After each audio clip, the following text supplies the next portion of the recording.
Be honest with me, like seriously honest. How many times have you picked up your phone for 1 minute? Just to check one notification, reply to one message, watch one short video.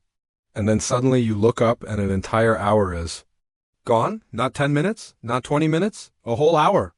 And the worst part is this. It doesn't even feel like you wasted time. It feels normal. It feels automatic. Like your hand moved on its own and your brain wasn't even there. The night comes and you feel that heavy guilt in your chest. Because you didn't study, you didn't go gym, you didn't complete the assignment. You didn't do the one task you promised yourself you would finish today. So now you panic. You tell yourself, tomorrow I'll fix everything. But tomorrow comes, and the same thing happens again. Same scrolling. Same procrastination, same stress, same regret. If you feel trapped in that cycle, I need you to stay with me till the end of this video. Because your phone isn't just distracting you. It's slowly destroying your focus, your confidence, your motivation, and your future. And most students don't even realize it until their grades collapse. Their mental health crashes, or their best years disappear inside a screen. Today we're going to break that trap. Not with motivation, with a system. A simple one. Let me tell you something that might hit you deep. You're not lazy. You're not stupid. You're not weak. You're overstimulated. Your brain is exhausted. Your mind is overloaded with noise and dopamine and information. And you're living in a world where distraction is not an accident. It's a business model. The apps on your phone are designed to keep you stuck. They don't just show you content. They pull you in, keep you there, and drain your attention like a vampire. The scary part is, it happens quietly. No alarms. No warnings. No one tells you you're losing your life. You just slowly start becoming the type of person who can't focus anymore. Who can't sit still, who starts tasks but never finishes, who keeps saying I'll start tomorrow, and then hates themselves at night. I know that feeling. I've been there. That feeling where you want to change so badly, but you feel like you're fighting your own brain. A student once messaged me. He said, "Bro, I wake up tired. I open Instagram, then TikTok, then YouTube. I tell myself I'll study after breakfast. But suddenly it's 2 p.m. I've done nothing. Then I feel stressed and guilty. I try to study, but my brain feels foggy. I can't focus. I keep checking my phone. I hate myself at night." And then he asked the question most students are scared to ask. He said, "Am I lazy?" And I told him the truth. No, you're not lazy. You're addicted. Not in some dramatic way, in a quiet way, a modern way. A way that feels normal because everyone is doing it, but it's still addiction. Because when you can't stop, even when it's ruining your life, that's addiction. Here's what's actually happening inside your brain. And I'm going to explain it super simple so it makes sense. Every time you scroll, your brain gets dopamine. Dopamine is the chemical that drives cravings and motivation. It's not happiness. It's the I want more chemical. When you watch short videos, your brain gets a quick hit. When you see something new, your brain gets a hit. When you refresh, when you scroll, when you open comments, hit, hit, hit. And your brain learns a dangerous lesson. Fast reward with no effort. Fast reward with no effort, over and over. That training changes your brain. It makes you hate slow things, hard things, boring things, like studying, like working out, like reading, like building skills, like doing homework, like planning your future. Real life becomes too slow compared to your phone. So your brain starts rejecting effort. And that's why you can't focus. That's why motivation feels dead. That's why you procrastinate even when you know you're hurting yourself. Now listen, this isn't just some phone bad talk. This is about control. Because you can absolutely use your phone without letting it destroy you. But you need to fix 3 parts of your day: morning, afternoon, evening. These 3 time zones decide everything. Most students think productivity is about studying more. No, productivity is about protecting your brain. And your phone is the biggest brain thief in your life? So let's break this down in a clean structure. Morning is where your phone steals your day. Afternoon is where your phone destroys your focus. Evening is where your phone creates burnout. And if you fix these, your life starts leveling up fast. Let's start with the morning. This is where the problem begins. Most students wake up and the first thing they touch is their phone. Not water, not sunlight, not a fresh breath. The phone, notifications, WhatsApp, Instagram, YouTube, TikTok, and they call it checking. But it's not checking, it's injecting chaos into your brain. Because the first hour of your day is like wet cement. Whatever steps on it leaves a mark. When you start your day with social media, you are literally letting random content decide your mood. You're letting the internet decide your thoughts. You're letting other people's lives control your mind before you even stand up. That is why you start the day feeling lazy, foggy, anxious, and unmotivated. Not because you're lazy, because you started your brain in dopamine mode. And once the brain starts with dopamine, it keeps craving dopamine all day. Here's the science behind this in simple terms. In the morning, your brain is more sensitive to stimulation. The first inputs set your attention direction for the day. So if you feed your brain drama, noise, short videos, memes, negativity, your brain stays distracted. But if you feed your brain calm, structure, intention, your brain becomes focused. That's why your morning routine matters so much. Students underestimate this. They think morning routine is a rich people thing. No, bro, morning routine is a brain thing, a survival thing, a discipline thing. So what do? Simple rule. No phone for the first 60 minutes. That one rule can transform your entire life. The first hour should be for you, not the internet. When you wake up, do simple actions: wash your face, drink water, make your bed, open the window, get sunlight. Stretch for 5 minutes, write down 3 tasks for today. That's it. Even if you don't do anything crazy, just don't scroll. Because when you win the first hour, you start feeling powerful. You start feeling in control. And confidence isn't something you find. Confidence is something you build through small wins. The first win of the day should be this: I didn't let my phone own me. Now let's go to afternoon. This is when students try to study. This is when reality hits. You sit down. You open your laptop, your books are ready, your notes are there. But your phone is sitting right next to you like a loaded gun.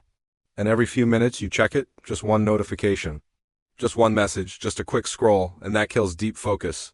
Here's something you really need to understand. Focus is fragile. When you break focus, you don't instantly get it back. It takes time for your brain to return to deep work mode. Some studies suggest it can take many minutes to fully regain concentration after a distraction. So, even if you check your phone for 10 seconds, you destroyed your study quality for the next 10 to 15 minutes. That's why students study for hours but retain nothing. They were studying with a broken brain. They were multitasking. And multitasking is not productivity. It's performance suicide. This is why you feel like you keep reading the same line again and again. You read it, but it doesn't enter your brain. You get distracted, you return. You read again, you forget again. And then you start thinking, maybe I'm not smart. No, bro, you are smart. Your attention is just shattered, and the phone is doing that daily. So the solution is not study harder. The solution is remove the distraction. Here's the strongest move you can make. Put your phone in another room while studying, not on silent, not face down, not in your pocket. Another room, because focus is not about willpower. It's about environment. If the phone is within arm distance, your brain is fighting cravings the whole time. And cravings always win when you're tired.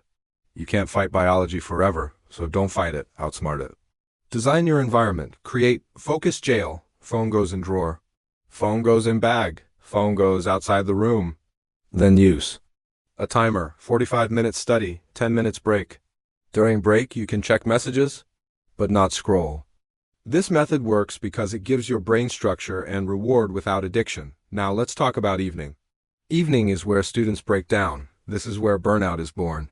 Because in the evening you feel tired. You feel drained. You feel stressed. Maybe you had classes. Maybe you had work.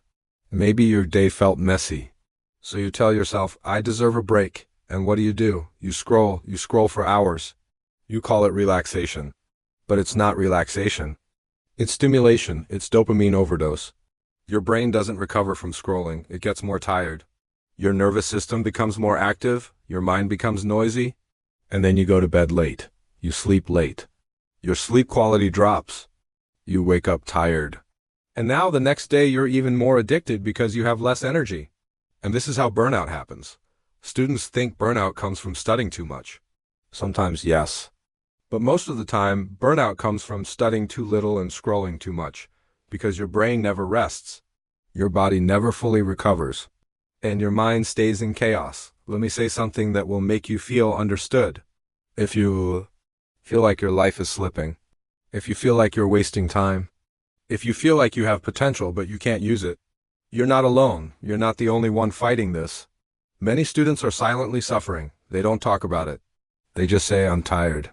But the real issue is addiction mixed with guilt. Addiction creates procrastination. Procrastination creates stress. Stress creates more scrolling. Scrolling creates more guilt. It becomes a loop, and the loop feels impossible to escape, but you can't escape it. You just need rules. So here's the evening fix. No phone in the last 60 minutes of your day.